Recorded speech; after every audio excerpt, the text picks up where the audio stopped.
para sa malayang pamamahayag at malaya na pag-express ng ating senators. So, tumutulog kami sa pinakamataas na hukuman ng Pilipinas. Kasi yung chilling effect na ginagawa ng Kongreso ngayon sa Pilipino, hindi natin dapat ito pabayaan. The right to free expression is a right that's higher than all our rights at hindi natin dapat yan isinusuko at dapat ipinaglalaban natin yan. Sino ba? Sino So, magtatanong? ma'am, galing na kayo sa loob. Ngayon pa lang ipapile siya. Ngayon pa lang ipapile.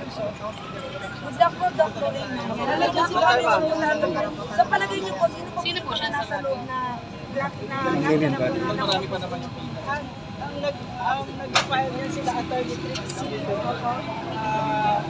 sila Attorney Founder,